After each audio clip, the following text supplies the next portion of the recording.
What's going on, people? Welcome to the Undefeated podcast. The only podcast with two undefeated fighters. Chatting it up. Listen, if this is your first time listening to the Undefeated podcast today, Where have you been? welcome. Where have you been? Nah, it's got to be like that. Sometimes you got to puff your chest. Where have you been? Sometimes you have to puff your chest out. Yeah, we got a couple thousand subscribers, and yeah, we're on the come up. But you seen us on the zone. You seen us on Sky.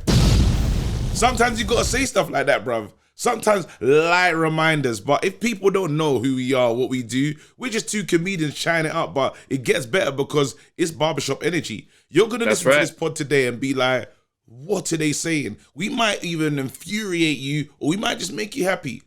One thing I know, you'll have an emotion. So you make sure, listen, enjoy this. Buckle up. Enjoy this.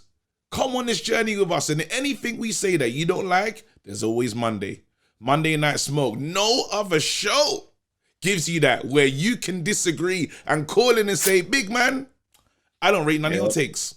Who allows you to do that? Listen, this is the space for you. Welcome. Sorry. This is Barbershop energy, baby. Listen, let them know, bro. What's your tail of the tape? Come on, you know me, fam. I'm 0-0, fam. Never fought, never lost. If I did, someone gets knocked out. And it's not me. Proven. You're proven, bro. I'm proven, fam. All now, I've been waiting for the visual about your tail of the tape. I don't know when that's coming out, but I just want to. You just tell us in audio. What's your tail of the tape, bro? I'm 2-0. Boasting a phenomenal record of 50% knockout rate. You know what that means is half the men that entered the ring with me, bro. What happened? They left on their backs. That's what happened. Do me a favor, please. My hand just skipped that. But it's true. All the people that you tried to fight, bruv. Do me a favor, please. Get out of here. It's real. Get out of here, man. Shit, I'm saying. I know. Wow. We're here, bro. I think we just got to get into it. We got to get into the big one. Of course. We got to get. So let's just talk about it. Eubank Jr. live at the Cody fight. What? That's the hot news on your mind. Live at the Cody fight. Front and center, ringside. He's sitting down. He wasn't ready for that. I can't lie though. The interview with Cougar and Eubank Jr. was hilarious after the fight though. They're in this pink room. It's like an after party type setting, and fam, the jokes just kept coming. Fam, like it might be one of one of my favorite interviews. Really, I've seen. Yeah, because it's just one of the ones. Cougar weren't letting him get. He wouldn't let. He wasn't letting him sidestep any of the questions, fam. Man said to him, he goes, "Yo, if you and Kel brought East," he goes, "You said that you got bigger fish to fry." He's like, yeah. He goes, who? He goes, look, all the middleweights that have belts. he goes, Canelo, Triple G. Look, Conor, that's another big fight. So, bigger fish. He goes, you said you're the A side as well. Are you the? He goes, why are you the A side? He goes, he had the IBF title. He beat Sean Porter in America. He had some big nights. He goes, why are you the A side? He goes, look. If we walk down the street and you say who's Eubank Jr., you say who's Kel, he goes, they're gonna know who I am. And it's like he goes, oh, so you mean your name then? So it's not really who you fought; it's more to do with your names. And then he's just like, someone wants to go, listen, forget all of that. I'm bigger, and that's it, bro. There was one bit in that interview which made me laugh. He goes, oh man, there's a lot of stars in there tonight. Eubank Jr. looks around, he goes, yeah, we're all here.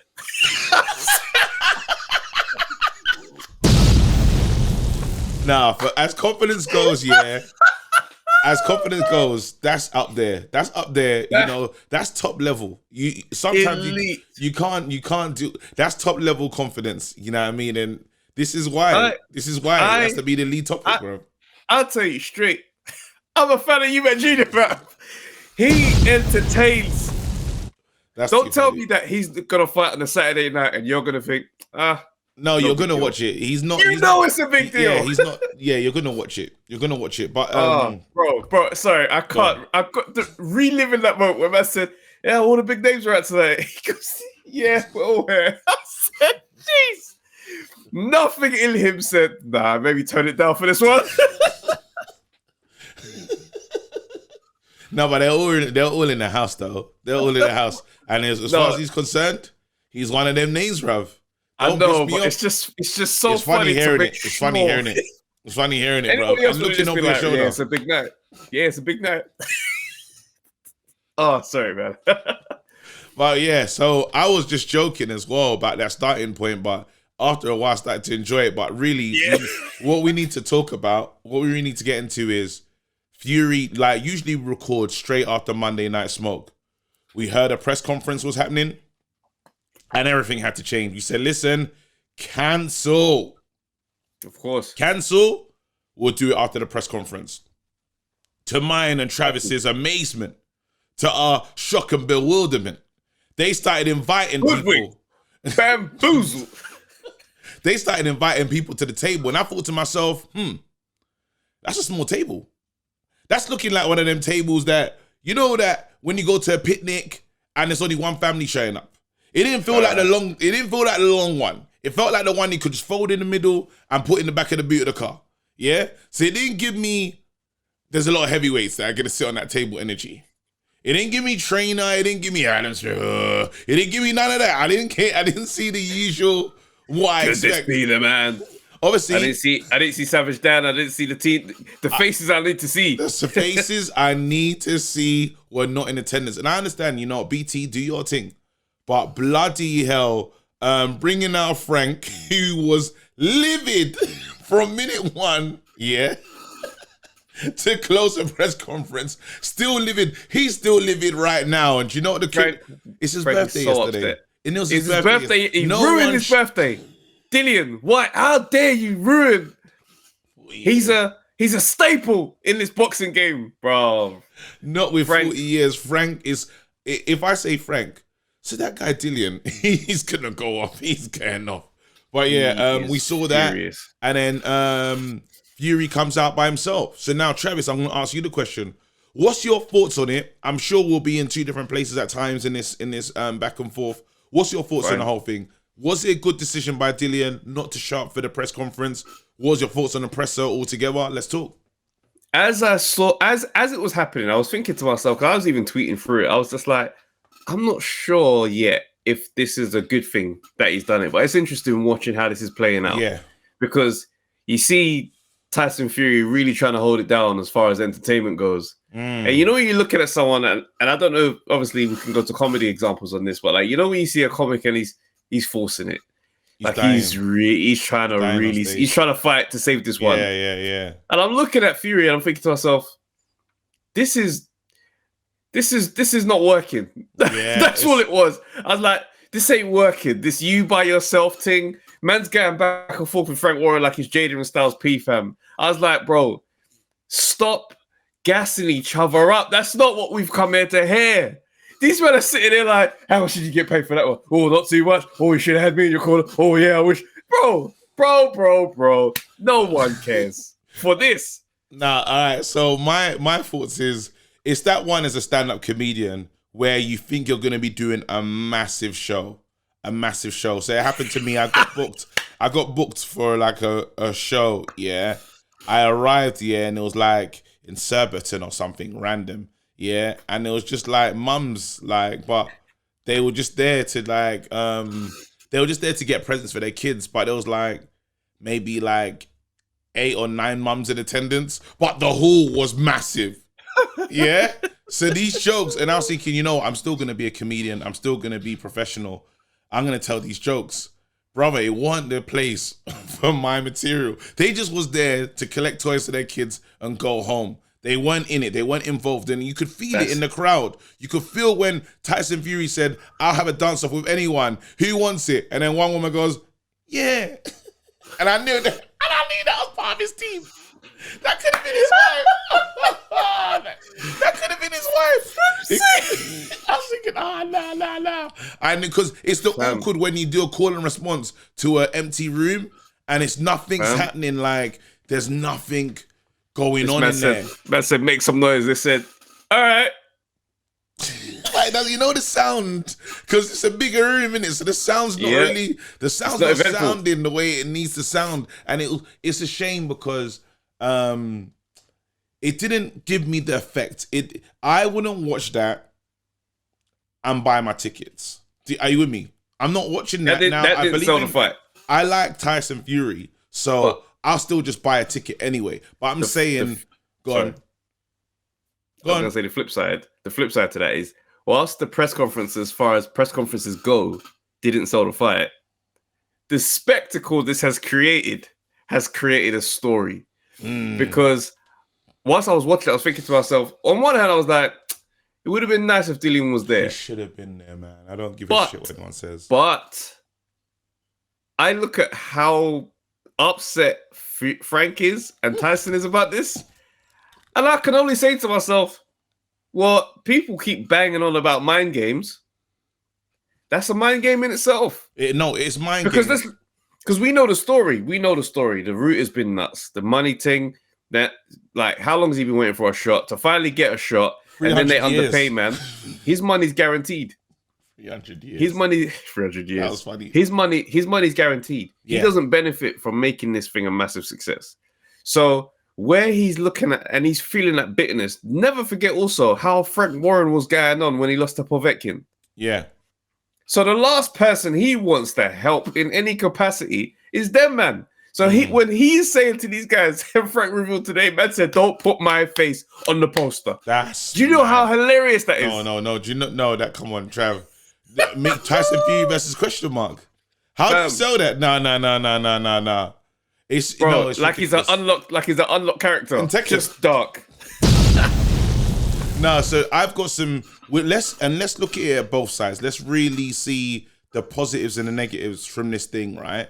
So from a mind game thing, as onto what you were saying in terms of what Dillian's doing, it's nice because I believe that Tyson, I think, is more frank. That's more somewhat unnerved. There's something about Tyson Fury's mindset that he has this thing where he's like, well, I can sell it on my own. Like, he doesn't believe that. I'm sure, listening to Tyson Fury talk, I'm like, oh, you believe you're the guy. There's nothing to stop you from believing, and you have to believe you're the guy to come back and actually beat Wilder the way he does beat Wilder, because you were fat, overweight, he was all in these places, and nothing in their right mind, no normal, sane kind of human would say, yeah, you're going to drop the weight and go and beat one of the most dangerous heavyweights in the game. Yeah. But mentally, he was there for it. And I know, obviously, he's got his mental health issues, but sometimes I think if he clicks onto something, he'll find strength in that thing. Now, what he's had to tell himself in this moment is, you know what? He's afraid of me. Dillian's afraid. That's why he won't sit down with me. He's doing what Deontay Wilder did when Deontay Wilder had the headphones on, and I still beat him. Deontay Wilder tried to do the silent thing, and he knows that you can't deal with me because I'm above you in all levels. Now that's a dangerous mistake, because again, that could be overconfidence. I think that's what, but then it's doing, the problem is for Fury, some things that I knew is his team is being unsettled. So people around him are being unsettled by Dillian's peace. That's right. And that can still, that as a thing can still seep his way into your mindset or seep his way in. You know what I mean? So there's that. That's my thoughts. Is there any other no, it's true. Is there and also, it's like there's another side to it is, because I've suspected even though Deontay Wilder, I think he had mental fragilities for Tyson Fury, hence why the headphones were in. He didn't want to engage. And when he did engage, he didn't come off strong. So I think that's what that was. Whereas Dillian, I don't think it's that. I do think it's his attempt at playing mental chess. Yes. But I think we're dealing with two fighters who, you know, how do I say it? I'm not putting too much value on these mind games. Yeah. Right? The only reason why I think it's valuable to talk about is because Klitschko he keeps talking about but whenever he speaks about Fury, I let him get into my head. Right? So all the antics. Dillian is thinking, I'm not playing the game. But the best time for him to play the game would be at the end. I've always said, if we go back to the old pods, I would advise AJ to be silent to Tyson Fury for the whole lead up. And at the weigh-in, when we're face to face, as in no mics, me and you on the scales, stick it on, man. I mean, shove him, headbutt him, get separated, bark at man, turn to the crowd, see you tomorrow.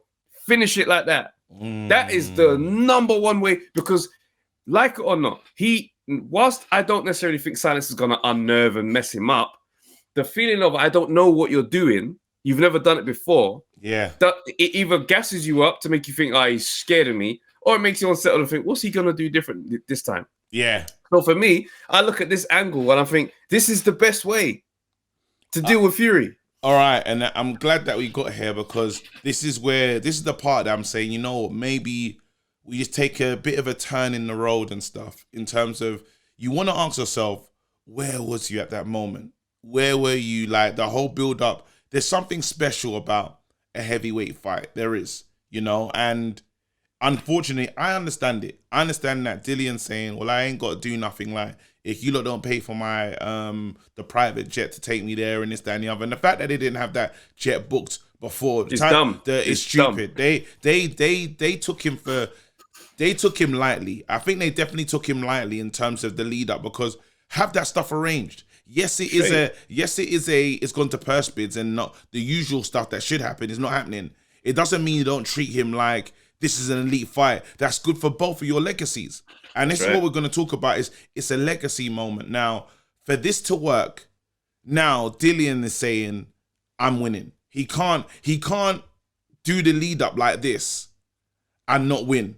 That's the danger. He has got really no place to go, because almost all that Fury gets to do is be in the land of I told you so's. I told you I was scared. I told you this. I told you that. I told you this. You know what I mean? It's like he never wanted it. Not from day one. He was scared. He gets to form his own narrative with a win. Yeah. Now, if Dillian starts giving up bare interviews after a loss, we don't want to hear it. We don't want to hear what he was doing. It's too late. So that's the he's running that risk. But if he wins, and he starts talking, oh my goodness. And again, as you said, like this one here, I can't even pretend it's brethren bias all the way. But again, Dillian's from Brixton, bruv. There's no way that there's no way I don't want to see him win this one. Dillian's showing us love, like, well, I'll say direct. He's been to one of my comedy shows. You know what I'm saying? So there's no way in hell that I'm going to say I don't want to see him win it. I want him to win it so badly. And I feel like I'm emotionally connected to the fight, because I believe he has to be in his best shape. Now, what's his name gave away a little bit when he said that he wants to come in heavy. Fury said he wants to come in heavier than he's ever come in before. I feel that gives Dillian an advantage, because Fury's saying he doesn't want him to go past 6 as well. He said that he wants to get it done early. It's mad. I don't put too much into what people say, like in terms of those things. No, but when he told us he's going to knock out, he doesn't lie. When Fury says said that before. I'm coming to knock you out, mad times. He means it. He's not like, that's one thing we can say. He said that before though. That's the only problem. Not to say that I don't think he can. Yeah. I'm saying he said that mad times before he started knocking people out. So what I'm saying is, I don't put too much credence in the I'm coming in massive. I'm coming in this. But under Kronk though, with just his thing with Sugar Hill, has been that, and there's been nothing to me to not believe what he says. Since he's linked up with Sugar Hill, there has been knockouts. There has everything he said he wants to do in terms of domination. But do you think he's gotten better overall? Yes, he's a bit more explosive, but do you think he's gotten overall this is where better? I see a weakness. This is where I see. That's what I was going to say. This is where I see. This is because the scariest thing I thought that was going to happen is he's going to come in, lie, and box his head off. I thought he's going to try and point it. I don't think he has that in the tank no more, if I'm honest. But now we have an advantage. Now there's a strong advantage for Dillian. At least there has to be. I don't think the legs are the same as they used to be. And I said this from a long time, but mostly just because of lifestyle. Lifestyle catches up.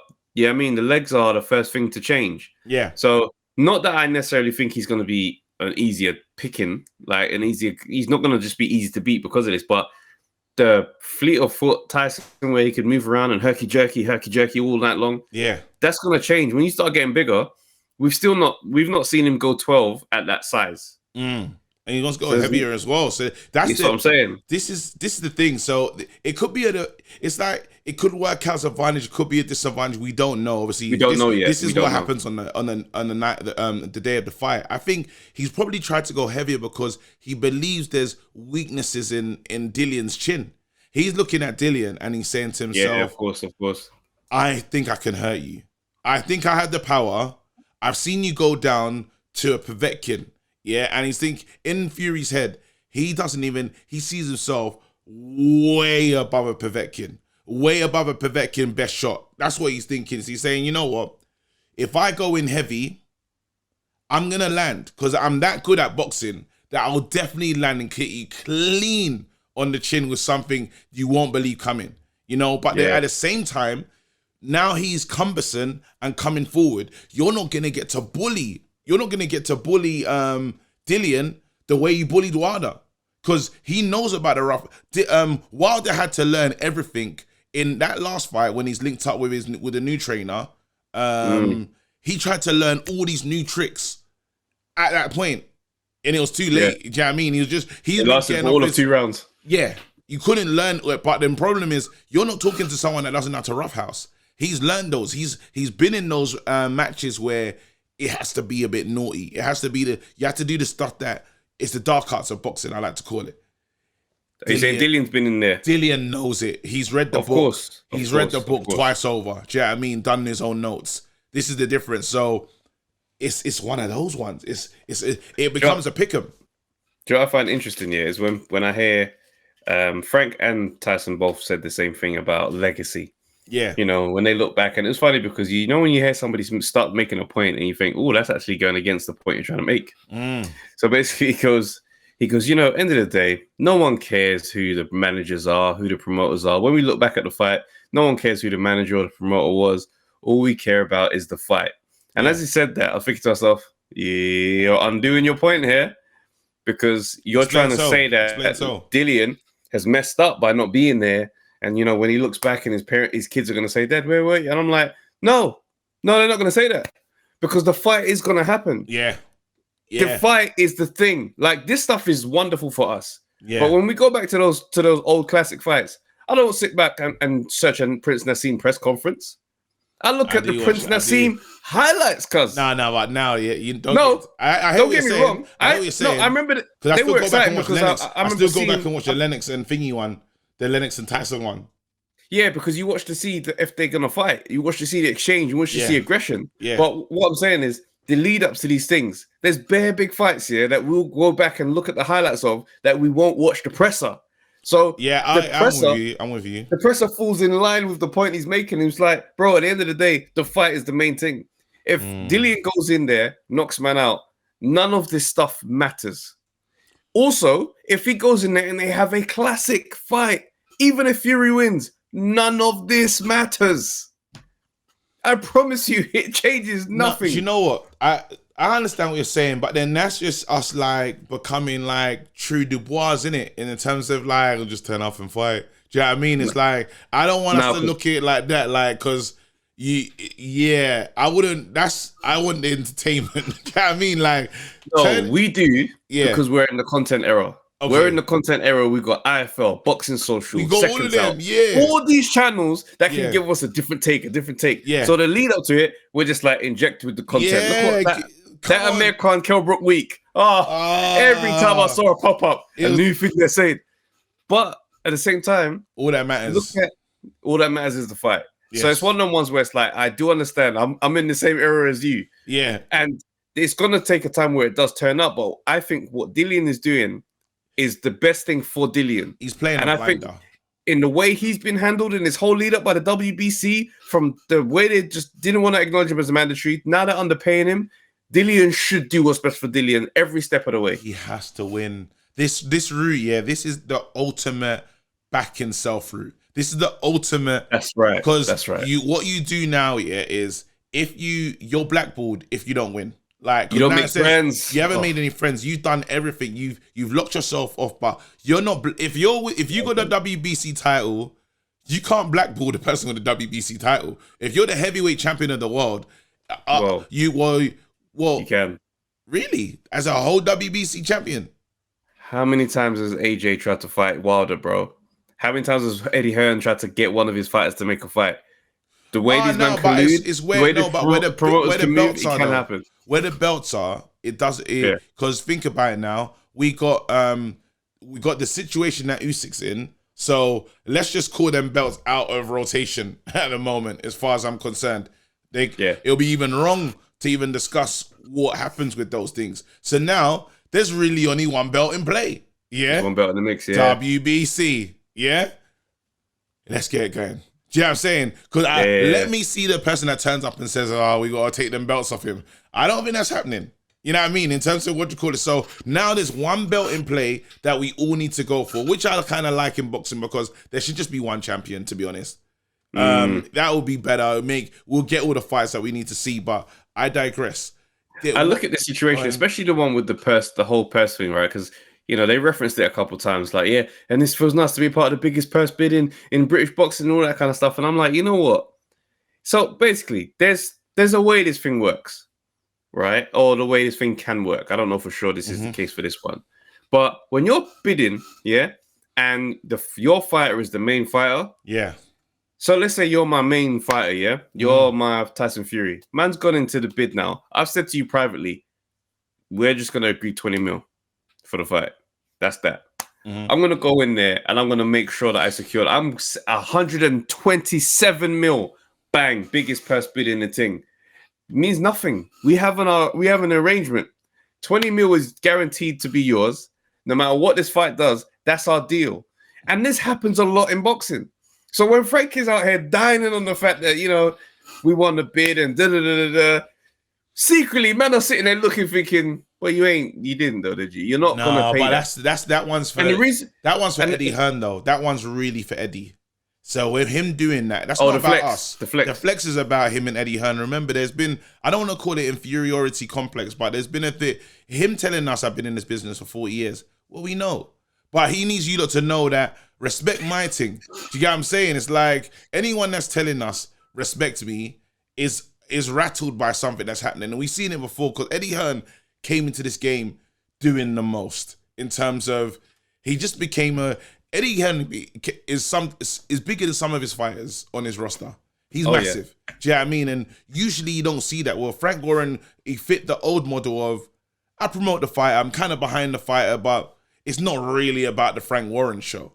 Now it's like Frank Warren's saying, well, he's peacocking 40 years, I got to come to the front now because I got to be bigger than my fighter. We're getting the new ones that are coming, and Ben Shalom's that's coming. He's starting to pick up a name for himself. He's starting to work, You can see all these promoters are saying there's a new way of doing this thing. The last one to do it effectively and done it to such a stage that we don't even is Don King. Let's be honest. Don King changed the game in terms of Holy in America. There you go. His whole look, everything about what Don King was doing, he understood that he had to be an entity himself. Eddie Hearn has now said, you know what? He's learned from that. He's taken from that, and he said, you know what? Look at this. Now all the other ones that have been in the game for long. And that's where we won the purse bids. Greatest purse bid in thingy. It feels so good, yeah. We're like, I keep having to remind you that I am the guy. Me and Fury together, there's no team like us. We're dynamic. How much money did you? Oh, you would have made more money with me, mate. He has to let fighters feel that way. You know what I mean? Because even the people that hate Eddie Hearn, they still know his name. They know what I mean? Come on. You know what I'm saying?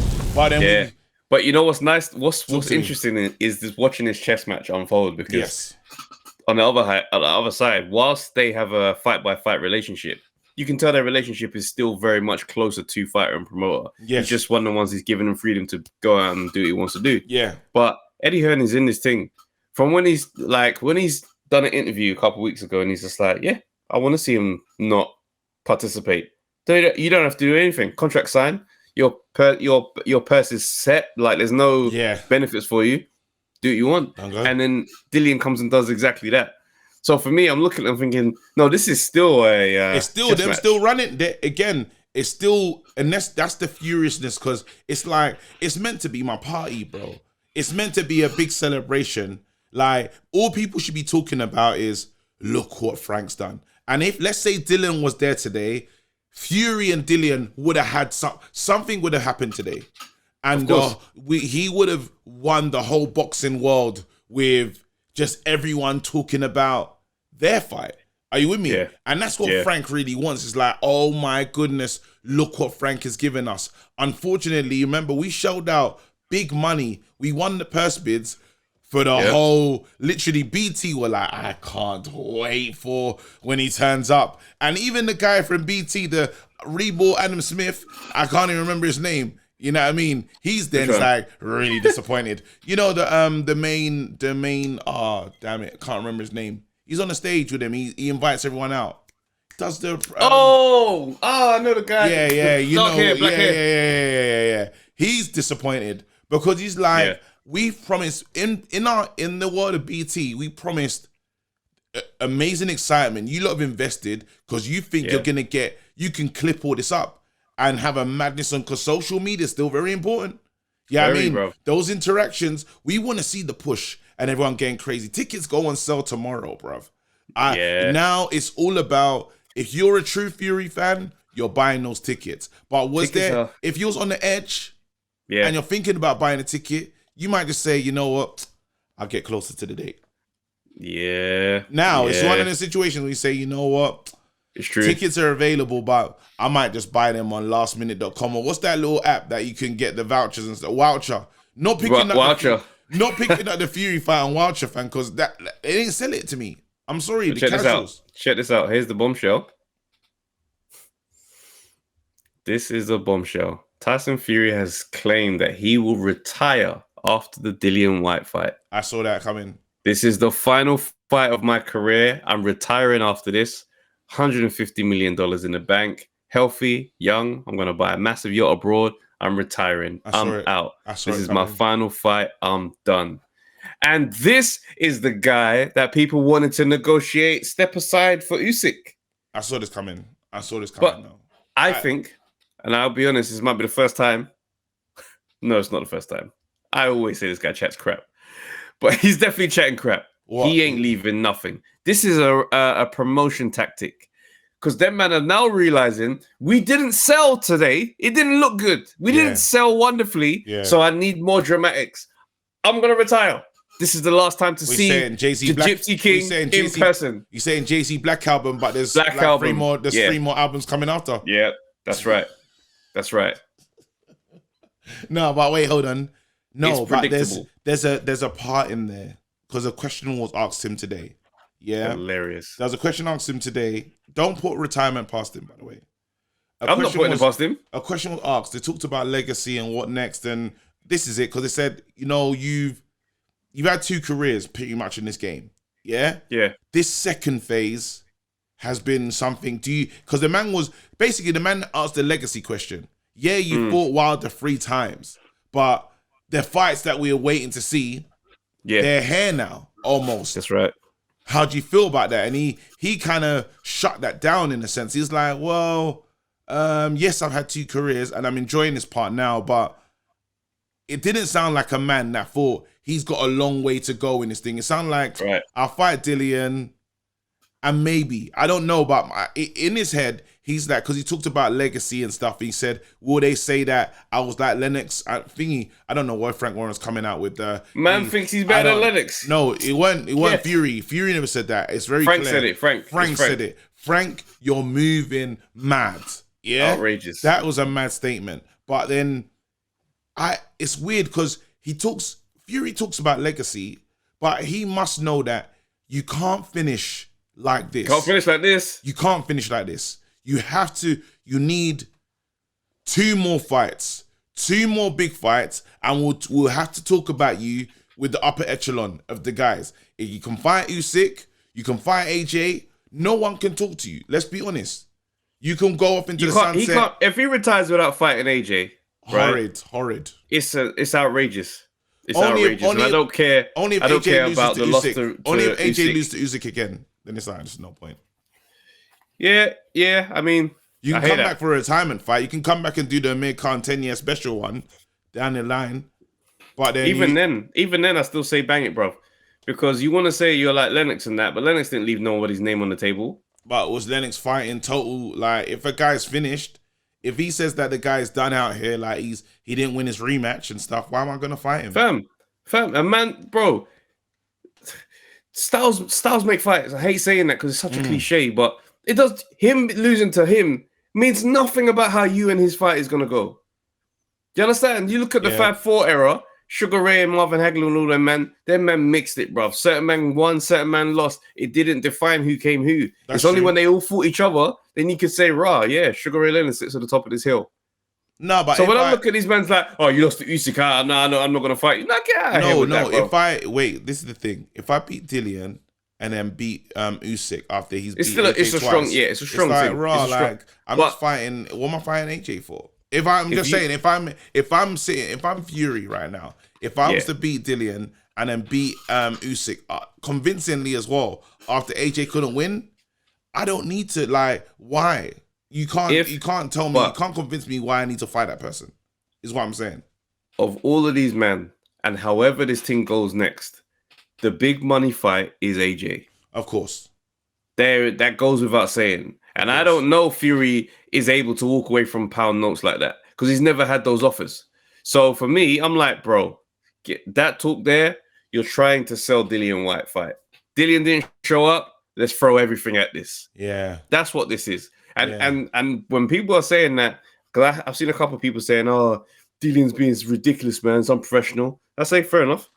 Do you know what I mean? But you can't take aside a man's experience and how he's been dealt with. He can do what he wants. You understand? 100%. In my own professional career, you handle me a certain way, my behavior becomes a certain way because I don't like to be handled. It is what it is. 100%. So, and I'm looking at this situation here, and I'm looking at how it played out with Tyson Fury squaring up with a poster, and I'm like, this man didn't come out on top today. It's all points to White's up on the scorecard. For all the things you can say about him being scared, he might be scared of Fury. He doesn't want to get. Okay, cool. But my man squared up with a poster. Frank Warren came and he stood in between him and said, "Whoa," and pretended like Dillian was there. And if I'm Dillian, I'm watching this thing from the gym, thinking, "Look at these idiots. Look at these comedians." No, because even Eddie Hearn's probably watching it like, nah, that's not it, is it? That's not what you want, is it? Because having Frank in the middle of that as well, like, bro, what's gonna kick off with the poster? They should have had security there. They should have. And it's the old Dillian White pick as well. It's just there, like, just looking. And it doesn't wash. The thing that doesn't wash with anyone is to say Dillian's scared. It doesn't wash. We've seen Dillian at moments where it's not even going his way, and we've never said fear is a word we've ever used to describe Dillian ever in our lives. So I don't think it's gonna. See, it doesn't wash with the fans. It doesn't wash with the punters. All you can say is talk about his professionality. But then if you now talk about the professionality, say, well, the contract stipulates this. I've done what the contract says. Yeah. I've met the contract. I had to turn up at a fight day. I don't have to promote it. This is what the contract says. I am doing what I need to do, said the contract. So where am I unprofessional? Right. Now, what you're asking for, you're asking for bonuses. You're asking for your amenities. You're asking for new amenities and this, that, and the other. And it's like, nah, bruv, I ain't seen that in us. Yeah, that's not in the small print. That's like me saying, I'm gonna just buy extra stuff for my car. But it doesn't tell me to do that. Like, why? Like, no. Like, no. It's like, this is how I want it. Do you know what I mean? I got it stock. I got a stock car. Stock package, bro. Stock pack. And I'm going to get the car back, by the way. You know what I mean? Material seats. I mean. No. Wind down windows. You know the ones? Wind down window, fam. Yeah, I mean. Well, I ain't kidding. Generic. Nah, bro. I'm renting, bro. This ain't no damn mortgage, fam. Are you mad? So it's like, this is it. This is the situation. It's mad, though. I really do hope. All I hope is it goes Dillian's way. Because you can't do all of this. Because it's all now. Dillian's in control of the narrative right now, and he's enjoying it. If it doesn't go your way, they get to change it. They get to change it to whatever. You get to choose at the end of the day. And his voice, unfortunately, in a win, will be louder than what you call it. Oh, bro, this pays off and he wins. If you thought I went mad when Anthony Yard got the KO and I started doing the madness, prepare. Dillian White is about to scream down the nation, fam. Let's go. It's about to be so unbearable. It's about to be ridiculous. It'll be bro, wicked. understand. He ain't getting a rematch. Do you think so? If there's no rematch clause, he is not giving them a rematch. He's out of there. He's done with it. But what makes me laugh, yeah, when I see this type of talk about retirement and stuff like that, I'm like, one thing I can say about Fury is interesting, right? And also, he said he doesn't want any British referees for the fight with Dillian because of all the Jack Catterall thing. He's saying they're moving mad. Cool. But one thing I'll say about Tyson Fury in his interviews, yeah, makes me laugh. He speaks like, I tweeted this today. You know when you watch those talk shows where they got like, you know, in the studios, the TV studios, and sometimes they pass the mic around and they speak. And you know when that one person speaks on the mic and you can tell that they're working hard to get the clap. They want to say so. You need to leave her, value yourself, and move on, honey, bro. Just so that the crowd is not. Yes, bro, bro. That's how Tyson Fury answers questions. Yeah, when you watch it back, no, because the audience weren't really trying to audience. Like it was bad minded. There was moments again. You gotta hear that moment when he's like, I haven't danced with anyone. Let's go, and then who wants it? And it's just one person.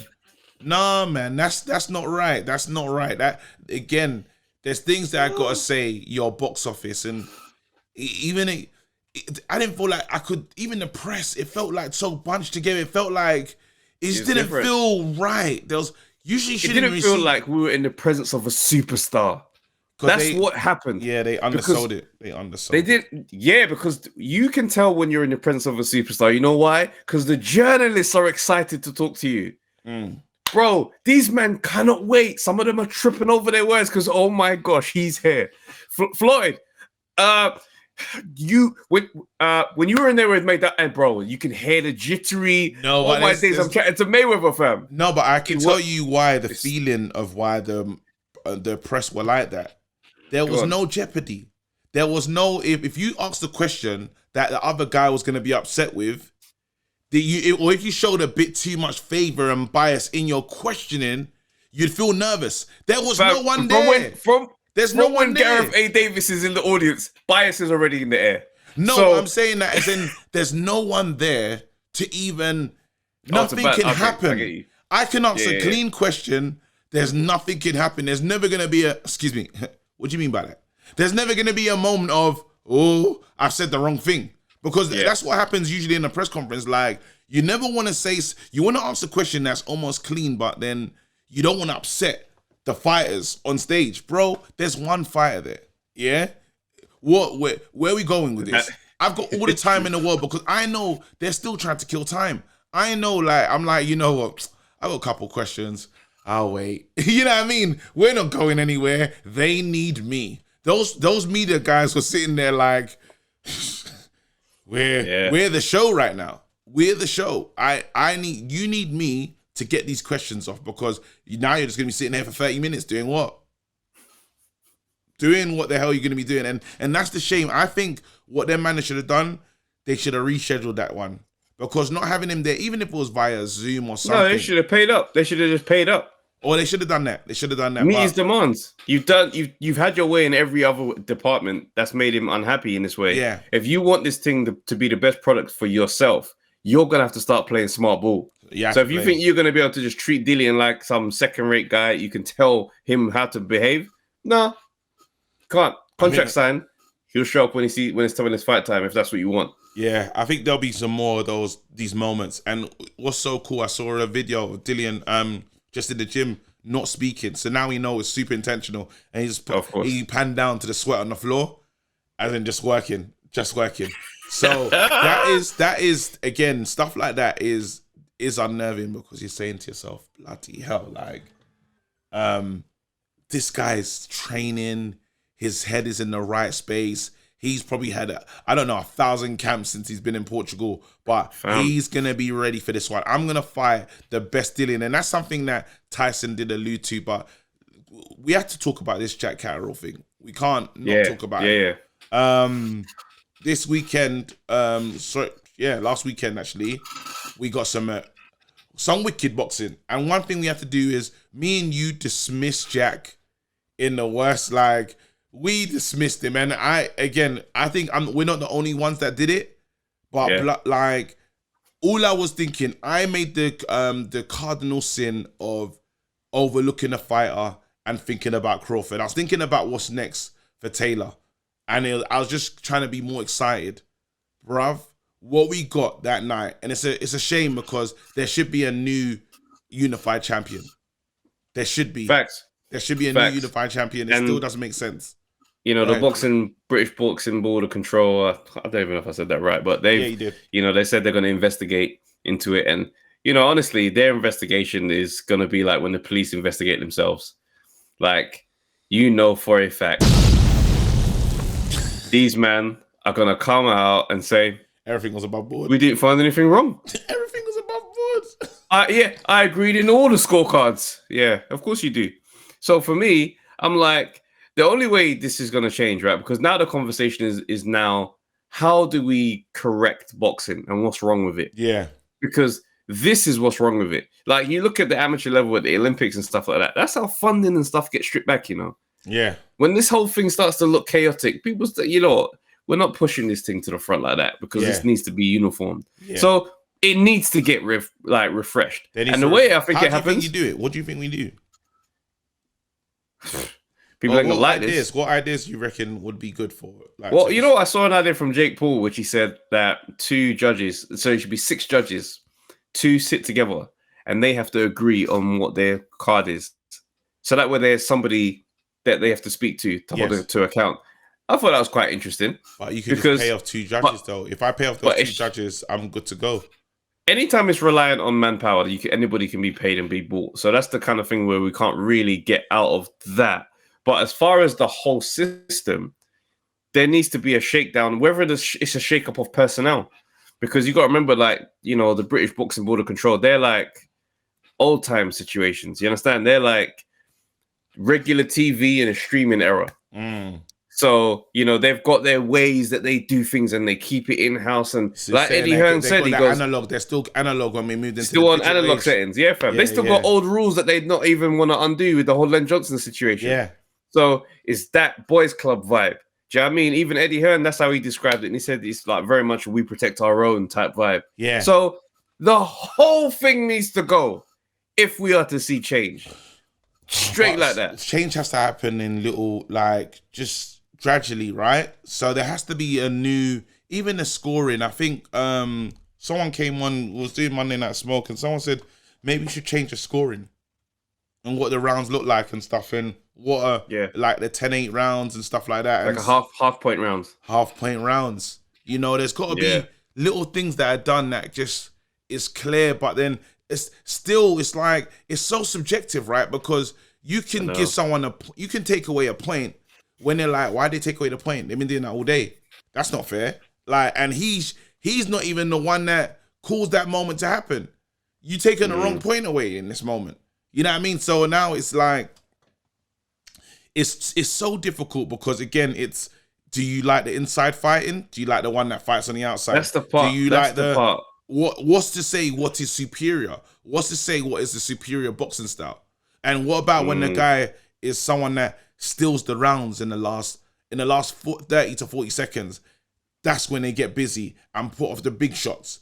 And you can win rounds like that as well. So it's so difficult. I think one thing that should happen, though, is they explain their scorecard. I think that will be... At the end. That would be... I think that will be a major... Because then after, judges will know, I've got to back this up with a verbal explanation. That's right. I can't just give this score and say, tell me where that was. So if they had to come and talk to us, I think that helps things a lot. And now they'll be so cagey on, because now I say, well, you shouldn't judge in this town again. Because if I know that you're caught with your 2 eyes, and your big chest, You're calling that round. You're saying 10-8 to who? How? Yeah. Let me understand that. They should come to even it, and it'll be a wicked show. We'll host it. You know what I'm saying? Come on, let's talk. Let's have some real talk. What rounds did he give him? And tell us why. Tell us what you enjoyed. It'll be a great show, though. It'll be good. It'll be good content as well. Listen. It's such a frustrating one because it's not something we can make digital, as in, like, you couldn't take it out of human hands. Do you know what I mean? It's never as simple as punch stats. Like, that doesn't tell the story. It's a very frustrating one. Show, though. It's a wicked analysis show. You have a good host in there, do you know what I'm saying? And the judges say, talk us through it. You scored this round, so why is it this round? Well, look what he's doing in there. And these judges, they watch a lot of boxing. They know what they're talking about. They'll be able to tell us what they're talking about. So we get a technical deep dive that we never had before. And then even now, they probably don't need to take outside money because they can become celebrities for doing the right thing, for taking judging correctly. Yeah? So now you can have a face in the thing. Now you can be the best judge in the business. Yeah, there you go. That's real. There you go. And you're always at the big fights. We need him there. We need that judge there. Because he knows he's got a proven track record of being legit. Travis, look at us saving boxing. We fixed it. Travis, we fixed it. Lovely. Trav, glad we got that out of the way. How long did it take us? But I've got to say though, man, I still feel for Jack Catterall, man. Yeah. Like, it's mad though because he's been tweeting with some energy still. He's like, "Yo, bring them belts down south, my guy." Like, he's really on smoke for it. I do like it, but it's one of them things where it's like, is that going to yield any results? Do you know what I mean? I hope that, you know, because Ben Shalom, he's very adamant that he's not letting this go. So I'm curious to see if he can come up with an outcome that would be something controversial that makes everybody take notice, like an overturned result, like a rematch, ordered rematch at that weight, no messing around about Walter. Come back here and do it again. Who's Josh signed to? Any signed to Sky? Josh Taylor? Yeah. Top rank. I think it's top rank and Sky. They're both in kind of cahoots. But he's MTK. Is Jack Catterall, what do you call it? Boxer? I don't even know who Jack's with, you know. It's because it's an interesting... What I thought was interesting is Josh was the A side. And usually when the A side is losing, they still hype them up and talk about them in the correct way on commentary, on commentary. They'll still see, I still think it was you can always hear who their guy is. It was weird because they were like anti-Josh on commentary. Josh's face is in the Sky Sports header on the YouTube channel. He's one of the main names. Yeah, so this is why I was confused because I was like, but that's their guy though. But maybe we're seeing a turn in boxing culture where it's like, yeah, that is the A side, but we're not going to lie about what we're seeing. Who knows? Maybe this is the turn of because if it's a thing where hometown energy doesn't have the same weight, and it always will have weight, don't get me wrong, because when you're in Scotland and the crowd are going mad, nobody's ignoring that. Yeah. But if hometown sway doesn't stops being a thing, that becomes quite interesting. Yes, are they both with MTK or something? 1 second, I'm trying to see who. I don't know who Jack's with, but I know Josh is. It's a bit mad because I've never seen, and because I still believe hometown plays a big part of things, but that's absolutely insane. Yeah, because if to say we're not letting it go, we're gonna keep fighting it and stuff, I'm like, oh my goodness, why?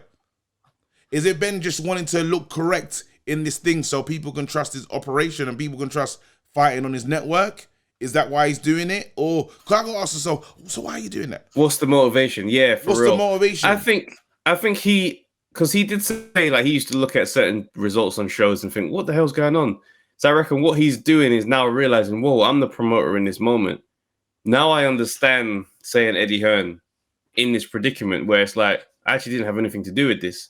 So I think he's trying to posture in a way that shows that, yo, I see what's wrong here, and I'm trying to do my best to try and get it right. Yeah. Yeah, you want to be, maybe you say to yourself, when you come into this boxing with your ideals on how you think it should be, but then you slowly realize, I mean, it could be a thing of inexperience. You slowly realize, yeah, it is what it is. It is.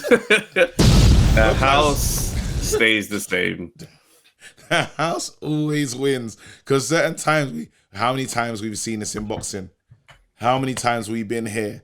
You know, so it could just literally be... Or it could be one of those ones where, because you know, when we had Charles Farrell on the show, he said that the guy who the fight is fixed for him to win, they never tell him it's fixed. Yeah. So if he might be the first promoter in the mix to be like, yeah, bro, we sorted it out.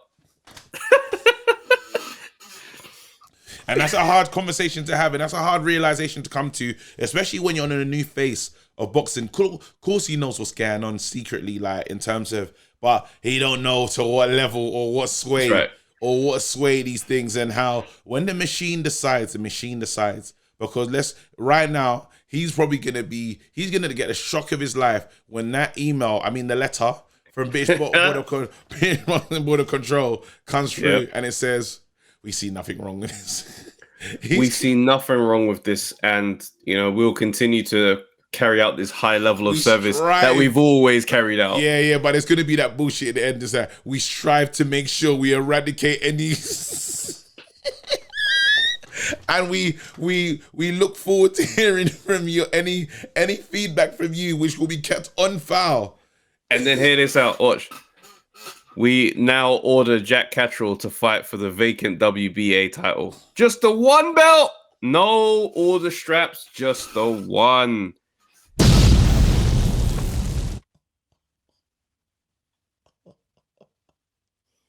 I feel for the guy. Oh, no, that's a nivvy. When Eddie Hearn said, he might fight for one of the vacants, but he won't fight for all of them. And it won't be undisputed. It won't be that night. He won't be able to. I said, this is tough, man. Because if them belts scatter and he doesn't get a shot for all four of them at the same time, because it's likely not going to happen. It's not going to happen. He has to fight for one, and he's got to fight 4 men to collect the straps now. It's a good story, though. If he gets it, it's a good story. And then go up to 147 to beat him again. Oh, it's a wicked story. But that's a huge ask, bruv. Because who else is at the 140 division? Let me just quickly search. Hear me now, though. We're invested. We're ready for the journey. But if he loses the first fight, we're off the train. Then we have to go. Let's be real. Like we weren't on the journey before. We have to get off the train. He's gonna have to fight Jose Ramirez, Regis Progress, bro. Oh, there's a lot there still. Progress fight is a bit mad still. But I don't want to count this guy out anymore. I'm gonna write him off. But I don't want to. And do you know what? Josh Taylor's fighting style lends to how Jack was able to nullify and do well against him. I'm saying. So you never know against these other challenges. It's a different kettle of fish. And sometimes, again, I likened it to the if you've got your eye on someone, the same way Tiafimo. This is just my thing. Okay. The same way Tiafimo had his eye on Loma. Yeah. I'm ready for that night, no matter how it goes. If he does something that is unusual to us, and we're like, how did Loma do that? I saw it coming. I've studied you. My thing is, I understand that aspect of it, but I think he's probably waited like 2 years for this fight.